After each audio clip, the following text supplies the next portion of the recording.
what's this done to American education? I look at it as a real body blow to everything you and I care about. Yeah, absolutely. And I think that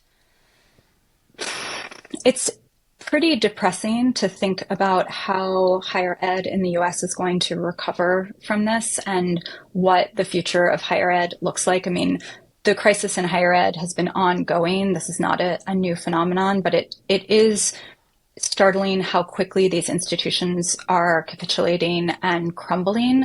I take a lot of comfort in student movements. I take a lot of comfort in my colleagues who continue to do the work that they do, bravely on campus, despite the threats and the surveillance and the suspensions. And, I feel like every week I hear a new case of a faculty or staff member who is being threatened with termination, who's being suspended.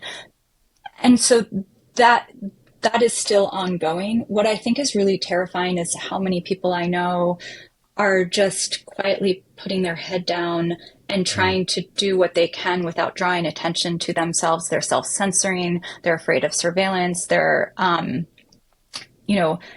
have their beliefs, but they're too scared to actually go into the classroom and teach their students. And this is very concerning to me. And, I can say this from the position of no longer having an institution that is threatening me. I've already gone through that. I can't imagine what it would be like to be living with this level of threat and surveillance. But until we have a robust and comprehensive community-based movement that leads to a strike, that leads to a refusal to capitulate with the demands of the institution, I think we're just going to see a chipping away at everything that makes these institutions valuable and worth saving. So I feel very pessimistic about the future of higher education, and I don't know if these institutions as they stand are even worth saving at this point. I mean, I'm a person who would love to see robust public education. I think education should be free. I think it should be inclusive. I think it should be democratic. We definitely do not have that in the United States.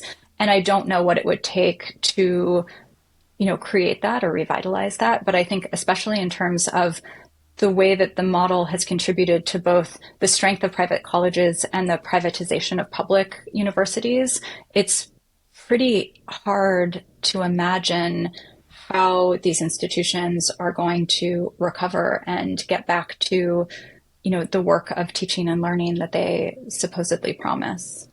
Well, they just become vocational, and Right. everybody majors in computer Or science. you just buy your degree, you can still Or pay. you're branded. Yeah, Right, exactly. that's what Princeton is. Yeah. Sorry, Sophia. So you're right exactly in terms of how we have to respond. But I was at the Columbia, up with the Columbia protesters in the spring of 2024 when they had Columbia is just under lockdown. You can't even get into. You can't get into the quad. They have police presence on campus. And they said, because they had shut down the encampment, they said, now we have to, precisely what you just said, that we have to call for a general strike. We have to call for university-wide strikes. Well, what happened over the summer of 2024 is that all of these universities coordinated with private security firms, many with links to Israel, to impose such draconian rules that not only could you not have encampments, you couldn't even flyer on campus. There was just no room anymore for any kind of dissent. And so I think two of the things that disturb me is, one, that those students who certainly correctly saw what was in front of us and were attempting to react were, came back in the fall to academic gulags. And these universities made their choice, which was we are going to essentially abolish free speech. We're going to abolish free speech on college campuses. I mean, it's scary to imagine what happens next, right? You're a student and you're placing yourself in massive amounts of debt. You've been working so hard for your degree. You're a faculty member. You have been, I mean, I was one of these. You've been working for decades towards this career. You finally have it. What do you do?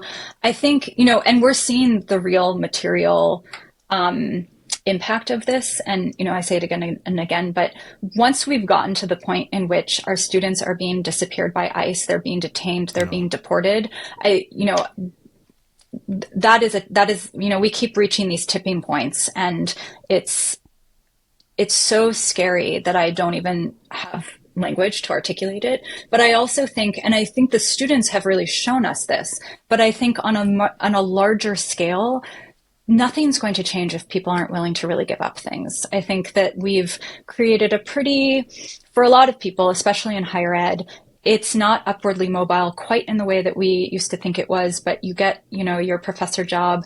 It's pretty comfortable. You get into your Ivy League school. It's going to lead to, a particular kind of future. And whatever that future was, it doesn't really exist right now. And I think that until we see a collective movement of people who understand that at the end of the day, this is about a genocide that we've been watching live streamed for over 20 months. You write about this, you've been covering this for years and years and years. Over the past 20 months, I have seen things that I couldn't even imagine. The most horrible things in the world being done to what I think is a safe calculation, 800,000 to 1 million people who have been slaughtered, and 2 million people who are on the verge of starvation, who are dying of illness and starvation, et cetera, et cetera. And within that landscape, giving up a career, giving up a degree, from my perspective, it doesn't feel like a lot to lose. It feels like a small thing to lose. And I think the sort of difficulty of living in this country right now in the US, and how expensive things are, how sort of unlivable everything feels, and also the way that we're socialized into this very individual way of engaging the world and not really thinking about community care, not really thinking about collective action. I think these things have made it really difficult for any kind of large scale movement. But I think until folks are really clear about the fact that we owe Gaza the risks that we can take, we owe Gaza the attention and the refusal to capitulate to, authoritarian crackdowns, until we see all of our lives entangled and realize that nothing changes unless we're willing to sacrifice things. And that is different for everyone. But until we're actually willing to lose things, I don't think things are going to change. So I agree that it's becoming increasingly difficult to imagine how to survive on these campuses. And also, as I watch my colleagues twist themselves into knots to try to survive within these structures, the question I keep asking myself is, how bad does it have to get for you before you realize that we are all connected in this struggle and we're experiencing it differently, but there has to be real sacrifice. And I think that comes from, the willingness to lose one's job, the willingness to be expelled, the willingness to be suspended. And, I talk to people on an individual level, and there's buy-in on an ideological level, but not on a material level. And so I think as long as that inability to imagine oneself as part of a collective and an urgency around that sort of movement and action, I don't think things are going to change. But it's also about integrity, dignity, salvaging. You've salvaged yours. I worked at the New York Times for 15 years. They bring in a lot of very talented, idealistic journalists, and then they crush them, the institution, and by the end they're broken. And they get to still run around and say they work for the New York Times, but they're, as Eliot said, hollow men and women. I think that's also why I admire what these students have done so much, or what people like you and Rupa Mara and Catherine Franke and others have done.